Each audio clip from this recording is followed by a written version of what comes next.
Hello, मैं अनूप कुमार, सुभागी देवी inter college में chemistry में मैं एटॉमिक स्ट्रक्चर में मैं 9वां पार्ट डिस्कस करने जा रहा हूँ। तो मैंने कल परमाणु क्रमांक, परमाणु संख्या और द्रव्यमान संख्या के बारे में मैंने बता दिया था, ठीक है। तो आज हम डिस्कस करेंगे आइसोटोप्स। आइसोटोप होता क्या है, ठीक है। आइसोटोप, आइसोटोप समस्थानिक, ठीक है। आइसोटोप्स होता क्या है, क्या होती है, ठीक है। तो यह इसको समस्थानिक हिंदी में कहते हैं, समस्थानिक।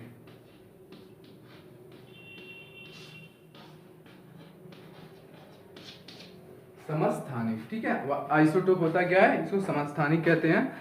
One second.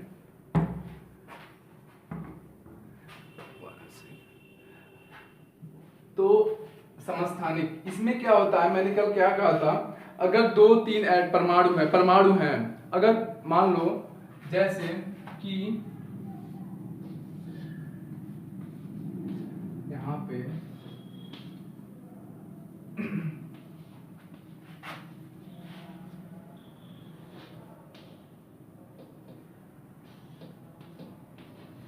तो मैंने क्या कहा, अगर परमाणु है, अगर उस परमाणु के पास समान परमाणु संख्या है, ठीक है, और परमाणु के पास क्या है, समान परमाणु संख्या है, लेकिन उसकी द्रव्यमान संख्या क्या है, भिन्न भिन्न है, तो ऐसे परमाणुओं को हम क्या कहेंगे, समस्थानिक कहेंगे।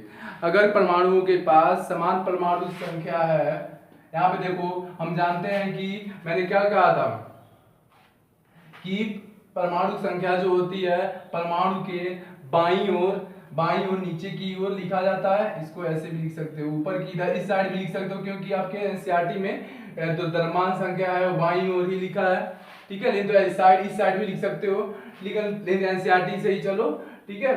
तो ऐसे ही मैं कर दूं, जो एनसीईआरटी चल रही है वही इसी हिसाब से मैं चला जाए,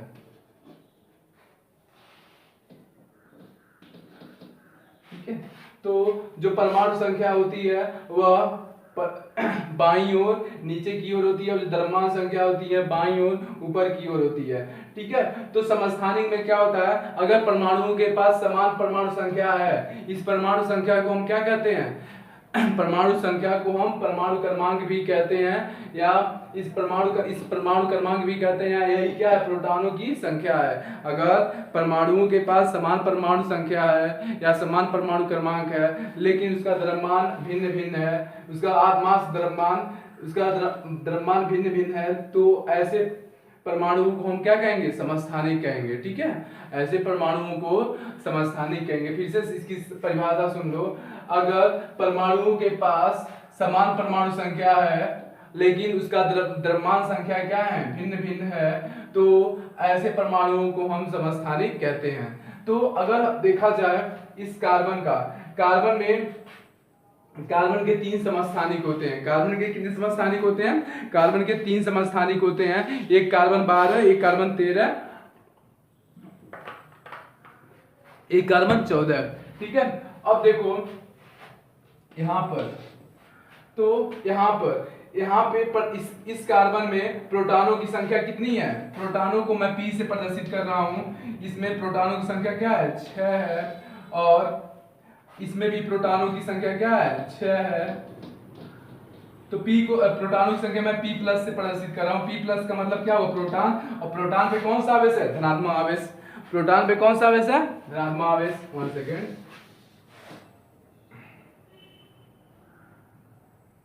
मैं P प्लस का मतलब प्रोटॉन की संख्या, इसको यहाँ प्रोटॉन की संख्या 6 है, और P प्लस बराबर 6, P प्लस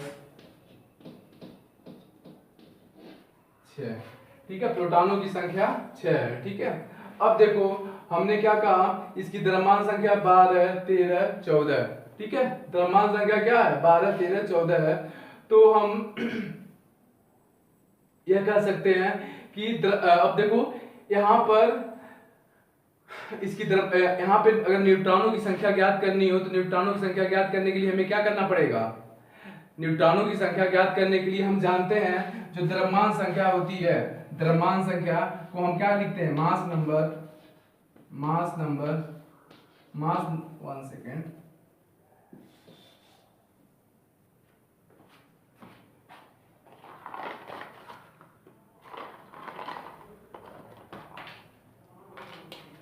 तो हमने क्या जाना, कल मैंने बताया था जो द्रव्यमान संख्या होती है मास नंबर, यह मास नंबर किसके बराबर होता है, मास नंबर प्रोटॉनों की संख्या के number of proton plus number of neutron. Mass number is equal to number of proton and number of neutron. तो हम ये कह सकते हैं mass number, number of proton, number of proton, प्रोटॉनों की संख्या प्लस प्रोटॉनों की संख्या प्लस न्यूट्रॉनों की संख्या, number of proton plus number of neutron, number of neutron,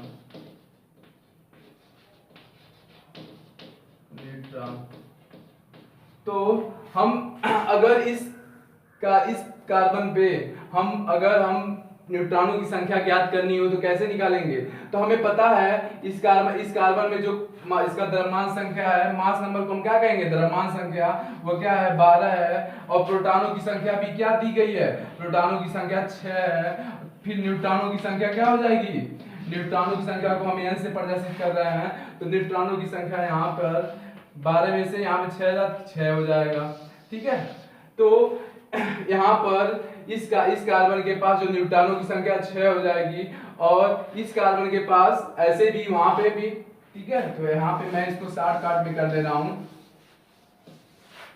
तो मैं यहाँ पर इसको 3 भागों में डिवाइड कर दूं, तो मास नंबर को मैं m से प्रदर्शित कर रहा हूं, और मास नंबर को मैं m से प्रदर्शित कर रहा हूं। फिर मास नंबर किसके बराबर होता है, द्रव्यमान संख्या किसके बराबर होती है, प्रोटॉनों की संख्या प्लस न्यूट्रॉनों की संख्या, प्रोटॉनों की संख्या प्लस न्यूट्रॉनों की संख्या। द्रव्यमान संख्या को मैं m से प्रदर्शित कर रहा हूं, और प्रोटॉनों की संख्या को p से, और न्यूट्रॉनों की संख्या को s से। तो द्रव्यमान संख्या यहाँ पे आपका 12 दिया हुआ है, फिर प्रोटॉनों की संख्या आपकी 6 दी हुई है, फिर न्यूट्रॉनों की संख्या आपकी बतानी है। तो न्यूट्रॉनों की संख्या कितनी हो जाएगी, 12 में से 6 जा कितना हुआ, 6 हो जाएगा, ठीक है। ये आपकी न्यूट्रॉनों की संख्या हो गई, ठीक है। तो इसी तरह यहाँ पर द्रव्यमान संख्या आपका 13 दिया है, यहाँ पे न्यूट्रॉनों की संख्या 6, प्रोटॉनों की संख्या 6, ठीक है। और इलेक्ट्रॉनों की संख्या, जितने इलेक्ट्रॉनों की संख्या कितनी हो जाएगी, जितने प्रोटॉन है उतने ही इलेक्ट्रॉन है। अगर इलेक्ट्रॉनों की संख्या अगर देखी जाए, यहाँ पे पहला ये आपका हो गया, ये तो प्रोटॉन है पहला पॉइंट, ये आपका न्यूट्रॉन है दूसरा पॉइंट, दूसरा बिंदु। और इलेक्ट्रॉनों की संख्या किसके बराबर होती है, मैंने कल भी बताया था, उदासीन परमाणु में इलेक्ट्रॉनों की संख्या प्रोटॉनों की संख्या के बराबर होती है। तो ये भी क्या है, उदासीन ही तो है। तो यहाँ पे इलेक्ट्रॉनों की संख्या को मैं इस माइनस से प्रदर्शित कर रहा हूँ, वहां पे किसके बराबर हो जाएगा, 6 के बराबर हो जाएगा, ठीक है। 1 सेकंड देख तो रहा है।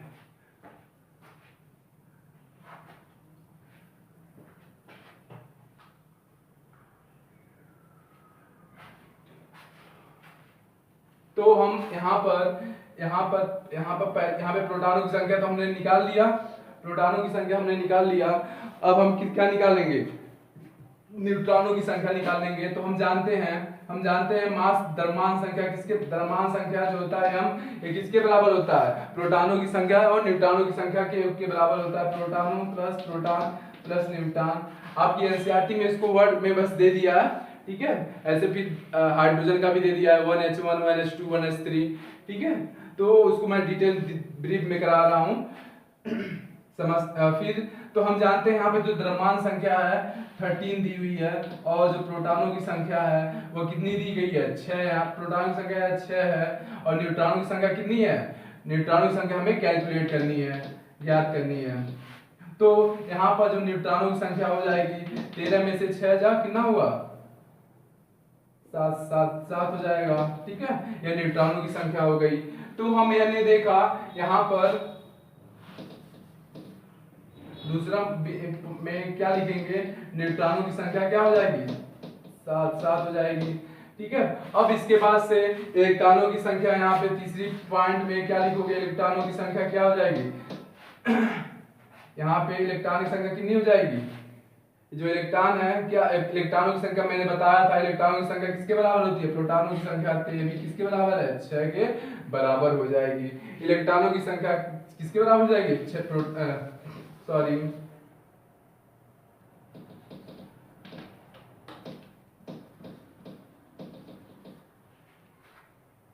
ठीक है, तो इलेक्ट्रॉनों की संख्या किसके बराबर हो गई? इलेक्ट्रॉनों की संख्या प्रोटॉनों की संख्या। हम जानते हैं इसमें कितने प्रोटॉन हैं? 6 प्रोटॉन है। इसको थोड़ा ऊपर लिख दूं मैं, 6 6 6। ठीक है, तो यह हो गया है आपका इलेक्ट्रॉनों की संख्या। अब हमने देख लिया कि कार्बन 13 में प्रोटॉनों की संख्या 6 है, न्यूट्रॉनों की संख्या 7 है, इलेक्ट्रॉनों की संख्या 6 है। ठीक है, अब हम आ रहे हैं यहाँ पर, पहला पॉइंट यहाँ पर लिख रहे हैं, 1 सेकेंड। तो पहला पॉइंट वही हो गया। अब इसमें न्यूट्रॉनों की संख्या कैसे निकालोगे? तो इसमें न्यूट्रॉन जानते हैं मास द्रव्यमान संख्या जो होती है किसके बराबर होती है? द्रव्यमान संख्या को हम एम से प्रदर्शित कर रहे हैं, और द्रव्यमान संख्या प्रोटॉनों की संख्या प्लस न्यूट्रॉनों की संख्या के बराबर होती है। तो द्रव्यमान संख्या क्या होगी? 14 हो गई, बराबर प्रोटॉनों की संख्या तो आपको दी हुई है, प्लस न्यूट्रॉन। अब न्यूट्रॉन बराबर क्या हो जाएगा? यहाँ पे 14 में से 6 जा 8 हो जाएगा। न्यूट्रॉनों की संख्या क्या हो गई? 8 हो गई। ठीक है, तो यह है आपका। अब इसमें यहाँ पर यह आपका दूसरा पॉइंट है, न्यूट्रॉनों की संख्या 8 हो गई। ठीक है, अब इसके बाद से इसमें इलेक्ट्रॉनों की संख्या हम जानते हैं प्रोटॉनों की संख्या के बराबर होती है। इसमें प्रोटॉनों की संख्या 6 है, तो इलेक्ट्रॉनों की संख्या भी क्या हो जाएगी? 6 हो जाएगी। ठीक है, ये आपका एनसीईआरटी में दिया हुआ है कि कार्बन 12, कार्बन 13, कार्बन 14 ये आपस में समस्थानिक है। क्यों समस्थानिक है? क्योंकि इनके परमाणु क्रमांक या परमाणु संख्या आपस में बराबर है, लेकिन इसकी द्रव्यमान संख्या आपस में भिन्न है। तो एक समस्थानिक का मतलब क्या हुआ? परमाणु, ऐसा परमाणु जिसकी अगर परमाणु की द्रव्यमान संख्याएं समान है, लेकिन अगर परमाणु संख्याएं समान है लेकिन द्रव्यमान संख्याएं भिन्न है, तो ऐसे परमाणु क्या कहलाते हैं? समस्थानिक कहलाते हैं। ठीक है, अब इसके अगला जो एग्जांपल था वह था हाइड्रोजन का था। ये सब एनसीईआरटी से ही चल रहे हैं।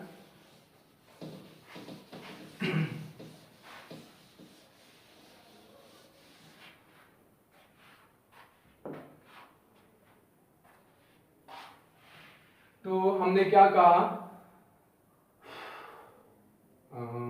हाँ, तो हमने 1H1 1H2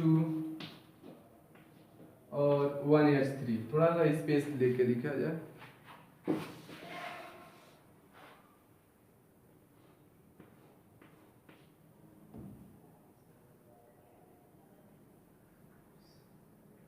one H1 1H2 और 1H3।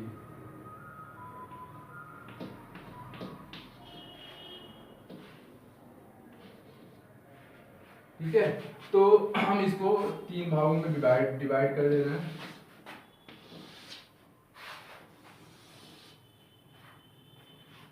ठीक है, हम इसको क्या कर रहे हैं? 3 भागों में डिवाइड कर दे रहे हैं। तो हम जानते हैं, हमने देख रहे हैं कि इसको हमने क्या, देखो यहाँ पे इस हाइड्रोजन की जो परमाणु क्रमांक है, इस परमाणु क्रमांक क्या है? परमाणु क्रमांक का हो या द्रव्यमान संख्या का हो 1 है, और इस हाइड्रोजन की भी जो द्रव्यमान संख्या है वो क्या है? 1 है। और इस हाइड्रोजन की भी जो द्रव्यमान संख्या इस हाइड्रोजन की जो परमाणु क्रमांक या परमाणु संख्या 1 है, इस हाइड्रोजन की भी जो परमाणु संख्या या परमाणु क्रमांक 1 है, और इस हाइड्रोजन की भी जो परमाणु संख्या या परमाणु क्रमांक वो भी क्या है? 1 है। लेकिन यहाँ पे द्रव्यमान संख्या देखी जाए, इस हाइड्रोजन की 1 है, इसकी 2 है, इसकी 3 है। तो इसको हम यहाँ पे इसको ड्यूटेरियम कहा जाता है। इसको ड्यूटेरियम कहा जाता है, इसको प्रोसियम कहा जाता है। ड्यूटेरियम थोड़ा सा इसको ड्यूटेरियम। अब इसको ड्यूटेरियम है और यह प्रोसियम है, और ये है आपका ट्राइसियम।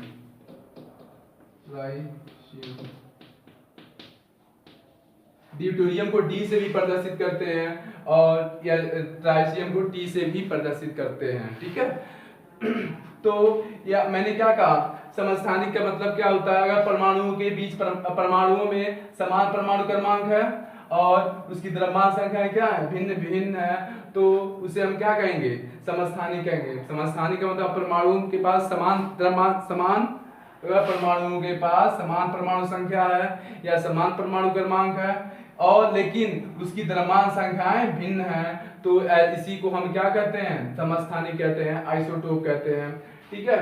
तो हम ये देख रहे हैं कि अब इसका जो परमाणु, यहाँ पे प्रोटॉनों की संख्या अगर देख ली जाए, प्रोटॉनों की संख्या इसकी कितनी होगी, प्रोटॉनों की संख्या इसकी 1 होगी, इसकी भी 1 होगी, इसकी भी 1 होगी। प्रोटॉनों की संख्या सभी में क्या होगी, 1 ही होगी। और इलेक्ट्रॉनों की संख्या भी क्या होगी, इलेक्ट्रॉनों की संख्या भी 1 होगी, 1 होगी, 1 होगी, ठीक है। हम जानते हैं प्रोटॉनों की संख्या किसके बराबर होती है, इलेक्ट्रॉनों की संख्या के। जितने प्रोटॉन नाभिक में होते हैं उतने इलेक्ट्रॉन क्या करते हैं, परिक्रमा करते हैं, ठीक है। तो अब न्यूट्रॉनों की संख्या जो होती है, वो जो न्यूट्रॉनों की जो संख्या है वह, इसको मैं मार्क कर दूं, तो न्यूट्रॉनों की संख्या हम कैसे निकालेंगे, द्रव्यमान संख्या किसके बराबर होती है, प्रोटॉनों की संख्या प्लस न्यूट्रॉनों की संख्या। तो हम जानते हैं द्रव्यमान संख्या को हम एम से प्रदर्शित कर रहे हैं और वह प्रोटॉनों की संख्या प्लस न्यूट्रॉनों की संख्या के बराबर होती है। द्रव्यमान संख्या को एम से प्रदर्शित कर रहे हैं और द्रव्यमान संख्या प्रोटॉनों की संख्या और न्यूट्रॉनों की संख्या के योग के बराबर होती है। तो हम यह देख रहे हैं यहाँ पर जो द्रव्यमान संख्या है वह 1 है और प्रोटॉनों की संख्या भी क्या है, 1 है और प्लस न्यूट्रॉनों की संख्या क्या है, न्यूट्रॉनों की संख्या यहाँ पे क्या हो जाएगी, 0 हो जाएगी, ठीक है। तो यहाँ पर हम डायरेक्ट लिख दे रहे हैं, यहाँ पे न्यूट्रॉनों की संख्या क्या हो गई, 0 हो गई, ठीक है। यहाँ पर न्यूट्रॉनों की संख्या 0 हो गई, ठीक है। और यहाँ पर द्रव्यमान संख्या हम जानते हैं किसके बराबर होती है, प्रोटॉनों की संख्या के प्लस न्यूट्रॉनों की संख्या के। तो द्रव्यमान संख्या आपका दिया हुआ है 2, प्रोटॉनों की संख्या 1 प्लस न्यूट्रॉनों की संख्या कितनी हो जाएगी, न्यूट्रॉनों की संख्या 1 हो जाएगी। तो हम यहाँ पे डायरेक्ट लिख दे रहे हैं, न्यूट्रॉनों की संख्या कितनी हो गई, 1 हो गई, यह 1 हो जाएगी। और यहाँ पर न्यूट्रॉनों की संख्या कितने बराबर हो गई, न्यूट्रॉनों की संख्या मास द्रव्यमान संख्या इसकी कितनी है,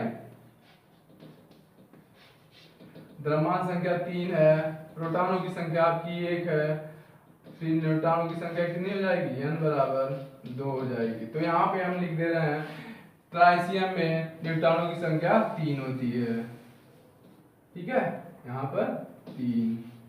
तो यह हो गया समस्थानिक के बारे में हम जान गए। अगर परमाणुओं के पास समान परमाणु क्रमांक है या परमाणु क्रमांक ही तो है या समान प्रोटॉनों की संख्या है या समान परमाणु संख्या है, तो ऐसे परमाणु आपस में इस परमाणु को हम समस्थानिक कहते हैं। लेकिन इसकी परमाणु द्रव्यमान संख्या जो होती है वो भिन्न होनी चाहिए, 1 2 3 ये सब क्या है, द्रव्यमान संख्या है। तो आपकी एनसीईआरटी में इसको इस साइड लिखा है तो इसी साइड लिखा जाए, ठीक है। अलग अलग बुक में ऐसे ऐसे दिए हैं तो हम ऐसे ही चला जाए, ठीक है, कोई दिक्कत नहीं है। कहीं अलग अलग बुक में अलग अलग तरह से दिया है लेकिन हम एनसीईआरटी से ही चला जाएगा, ठीक है। तो अब हम इसके बाद से अगली क्लास में अगला जो टॉपिक है उसको अगली क्लास में डिस्कस करेंगे, ठीक है। Thank you.